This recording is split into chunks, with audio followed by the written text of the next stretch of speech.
Charles Bronson n'était pas un homme facile à cerner, et c'était exactement comme ça qu'il le voulait. Il ne colportait pas de ragots, ne plaisantait pas, et ne perdait pas de temps avec les acteurs qui le faisaient. S'il ne vous aimait pas, il ne criait jamais, il se contentait de se taire, plus froid que d'habitude. Mais avec Lee Marvin, ce silence s'est transformé en autre chose. Ce n'était pas juste une question de personnalité opposée, c'était personnel. Sur le tournage de The Dirty Dozen en 1966, Marvin a fait une blague, une farce qu'il pensait probablement inoffensive. Bronson, lui, ne l'a pas vue de la même façon. Cela s'est passé lors d'une scène où on l'avait placé entre deux acteurs bien plus grands que lui pour provoquer un effet visuel comique. L'équipe a ri. Marvin a ri plus fort que tous. Bronson a quitté le plateau. Dès ce jour-là, il n'a plus jamais regardé Marvin dans les yeux. Et cela ne s'est pas arrêté là. Des années plus tard, lorsqu'ils ont été réunis dans Death Hunt, la querelle ne s'est pas atténuée. Elle s'est intensifiée, jusqu'à un éclat glacial qui a figé toute l'équipe sur place. Alors, que s'est-il vraiment passé entre deux des hommes les plus durs d'Hollywood? Qu'est-ce qui a poussé Bronson, un homme qui avait survécu aux mines de charbon, à la guerre et à la célébrité, à dire « Je ne pardonnerai jamais à ce salaud ». Revenons au moment où tout a commencé. Les origines de Charles Bronson. Les débuts de Charles Bronson n'étaient pas seulement modestes, ils étaient brutaux. Né Charles Dennis Bukinski en 1921 à Ehrenfeld, en Pennsylvanie, il était le 11e de 15 enfants dans une famille d'immigrants lituaniens. Leur monde tournait autour des mines de charbon, pas autour des ambitions, pas autour des rêves, juste la survie. Leur maison était une cabane en bois exiguë, sans plomberie, sans chauffage et souvent sans nourriture. Bronson a plus tard avoué que sa famille était si pauvre qu'il n'a goûté ni au lait ni à la viande avant son adolescence. « On n'était pas pauvre, a-t-il dit. Pauvre, c'est un état d'esprit.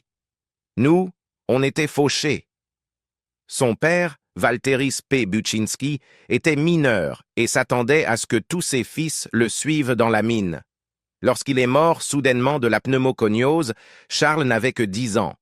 Et sans cérémonie, il a pris la relève de son père, littéralement. Les mêmes bottes, le même pic, la même mine. Il est devenu un breaker boy, rampant dans des puits à peine assez larges pour un corps, triant les roches à main nue. Il n'avait pas le choix. Il était le seul enfant de son école à ne pas parler anglais, uniquement le lituanien et le russe. Il était moqué, isolé, parfois battu. Et lorsque sa famille ne pouvait pas lui acheter de pantalon, il allait à l'école vêtu d'une robe de sa sœur aînée. La honte ne l'a jamais quitté. Mais il n'a pas pleuré. Il s'est juste tu. Chaque tonne de charbon extraite rapportait $1. Il travaillait 12 heures par jour dans des galeries sombres et étouffantes, respirant la poussière, crachant du sang. Ce genre de souffrance ne forge pas le caractère, elle le sculpte dans la pierre. Et pourtant, entre les quarts et les rares heures de sommeil, Bronson a terminé le lycée. Le premier de sa famille à le faire. Cela relevait déjà du miracle. En 1943, désespéré de quitter les mines, Bronson s'est enrôlé dans l'armée de l'air américaine pendant la Seconde Guerre mondiale.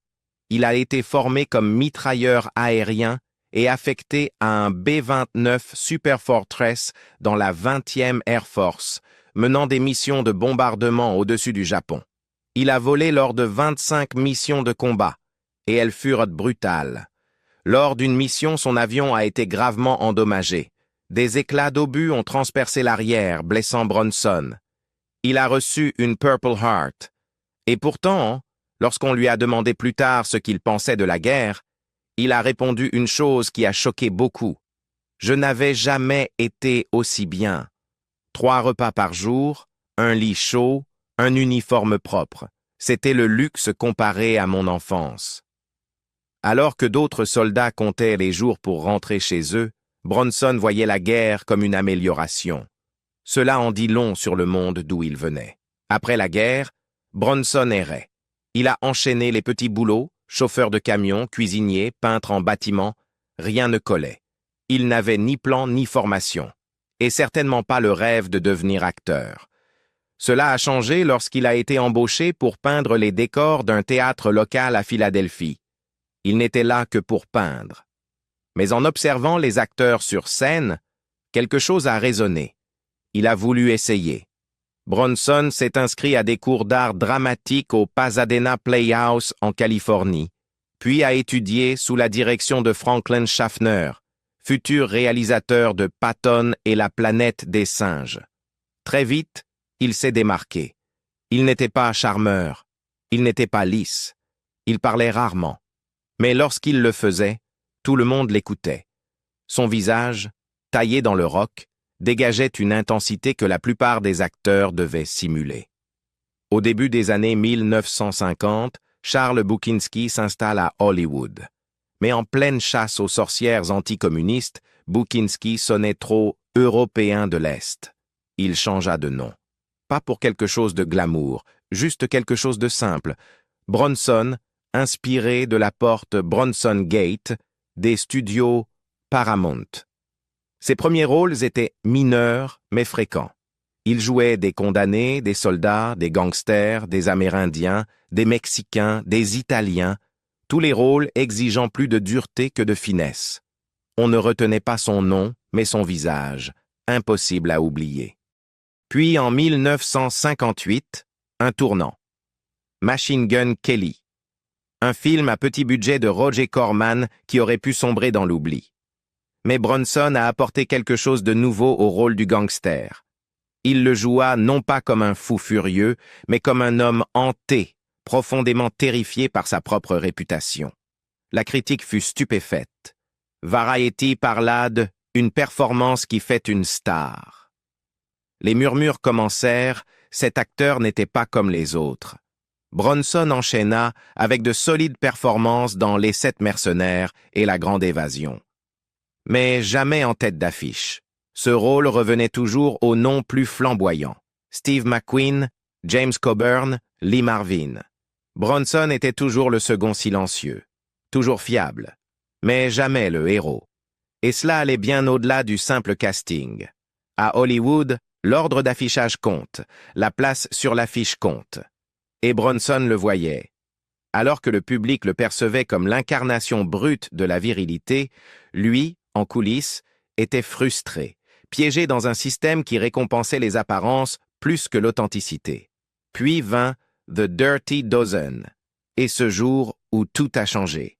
En 1966, MGM donna son feu vert à ce qui allait devenir l'un des films de guerre les plus chargés en testostérone jamais réalisés, The Dirty Dozen. Ce n'était pas simplement un casting, c'était une collision d'égos parmi les plus puissants d'Hollywood. Lee Marvin, Ernest Borgnine, Jim Brown, Telly Savalas, Donald Sutherland, Clint Walker et Charles Bronson, tous réunis sur un même plateau, tous habitués à être le mâle alpha. Mais il y avait une différence. Bronson ne parlait que si c'était nécessaire. Il n'était pas là pour plaisanter ou sympathiser. Il arrivait préparé, faisait son travail et repartait. Pour lui, jouer était un métier, pas une performance en dehors de la caméra. Lee Marvin, en revanche, était d'une toute autre nature. Ancien marine décoré de la Seconde Guerre mondiale, blessé dans le dos pendant la bataille de Saipan, Marvin portait son passé militaire comme un insigne et parfois comme un bouclier. Il buvait fort, parlait fort et se moquait encore plus fort. La plupart du temps, il arrivait en retard, en gueule de bois ou à moitié ivre. L'équipe le supportait. Bronson, non. Les tensions avaient déjà commencé lors des répétitions.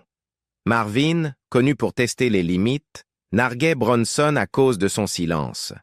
Il l'appelait le muet dans son dos et parfois en face. Pendant les pauses déjeuner, Marvin monopolisait la table avec ses récits de guerre et ses blagues douteuses. Bronson, lui, s'asseyait à l'extrémité, mâchant lentement, observant en silence. Puis vint le moment qui fit tout exploser. Le réalisateur Robert Aldrich, habitué aux personnalités difficiles, eut une idée pour une scène de groupe. Pour ajouter un peu d'humour visuel, Il plaça Bronson, 1,73 m, entre Donald Sutherland, 1,93 m, et Clint Walker, 1,98 m. Le résultat? À l'écran, Bronson paraissait ridiculement petit. Le contraste physique était frappant, presque caricatural. Aldrich rit. L'équipe technique aussi. Sutherland esquissa un sourire. Et Marvin éclata de rire.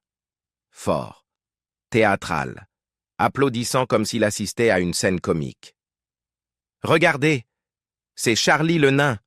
se souvient un membre de l'équipe. D'autres l'ont entendu crier « Filez-lui une échelle, qu'on le voie !» Ce moment déclencha quelque chose de profond chez Bronson. Il ne dit pas un mot. Il quitta le plateau, traversa l'équipe, ignora Aldrich et retourna directement dans sa caravane. Il claqua la porte. Pendant 1 heure, personne n'osa bouger. Aldrich finit par aller s'excuser. Bronson ne cria pas, mais il fut clair, la scène serait modifiée. La blague ne se reproduirait plus. Et, dans un grondement sourd, il aurait murmuré « Je ne pardonnerai jamais à ce salaud ». À partir de ce jour, Bronson garda ses distances avec Marvin. Ils ne partagèrent plus jamais un repas, ne se parlèrent plus en dehors des scènes, ne se regardèrent que si le script l'exigeait. Au mieux, c'était du professionnalisme glacial. Au pire, un mépris bouillonnant. En coulisses, la colère de Bronson n'était pas spectaculaire. Elle était intérieure, contenue, irrévocable. Il avait grandi dans un monde où l'humiliation était un danger, un signe de faiblesse. Et il s'était juré de ne plus jamais se laisser rabaisser, ni physiquement, ni symboliquement. Marvin, lui, balaya l'incident. Il voyait Bronson comme rigide, sans humour, ingrat. Il ne prit pas les conséquences au sérieux. Mais Bronson, si. Et au fil de leurs carrières respectives, ce contraste ne fit que s'accentuer. Sortir de l'ombre.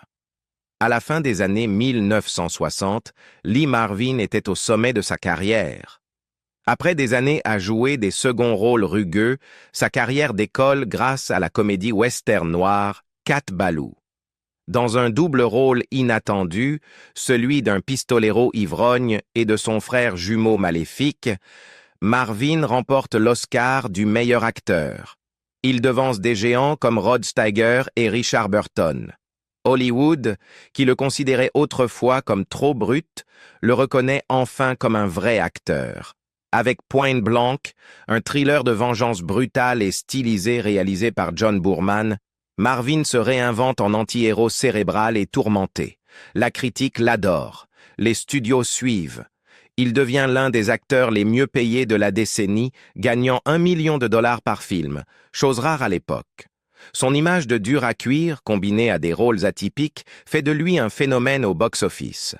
Des films comme Hell in the Pacific, La Kermesse de l'Ouest ou L'Empereur du Nord assaillent sa réputation d'authentique dur d'Hollywood, un homme capable de jouer un ivrogne, un soldat ou un psychopathe avec une conviction égale.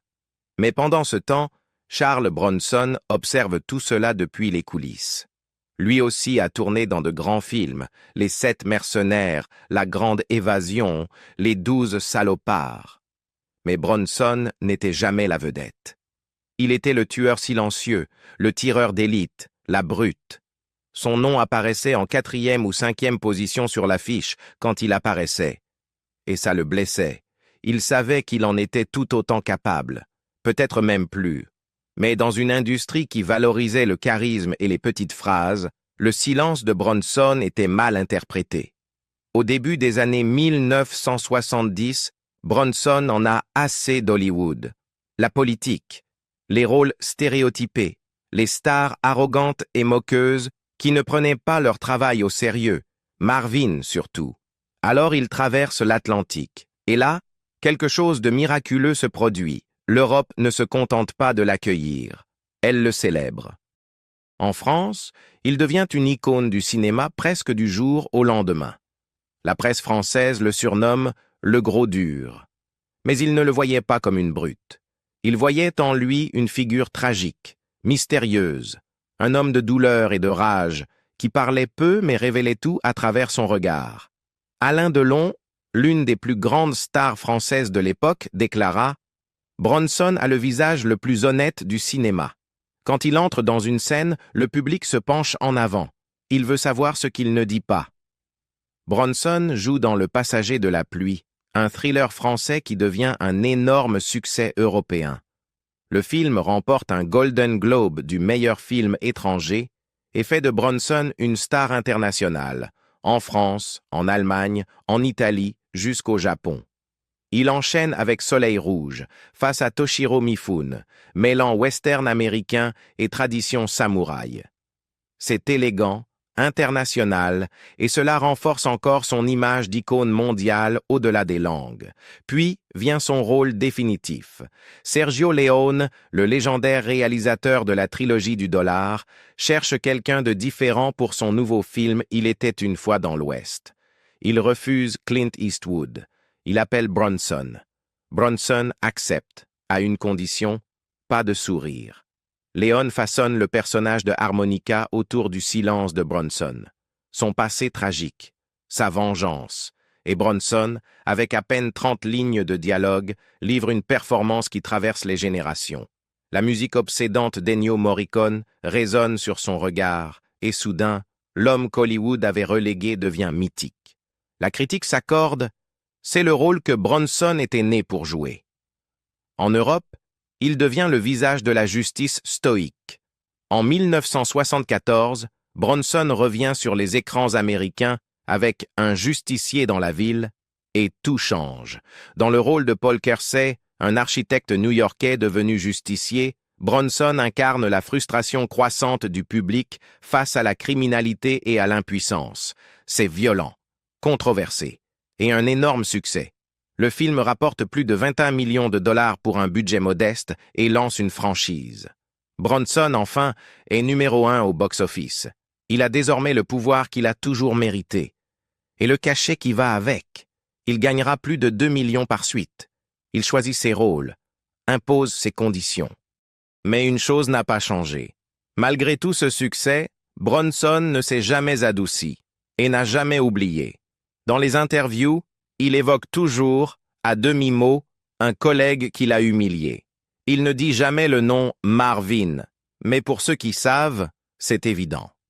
Dans un entretien, lorsqu'on lui demande s'il a déjà eu des conflits d'ego sur un plateau, il répond froidement « Il y avait un ivrogne sur ce film de guerre. Il s'est ridiculisé. Il riait pour de mauvaises raisons. Il croyait que faire du bruit, c'était être fort. » Dans un autre, un journaliste lui demande ce qu'il pense des acteurs qui font les clowns sur le tournage.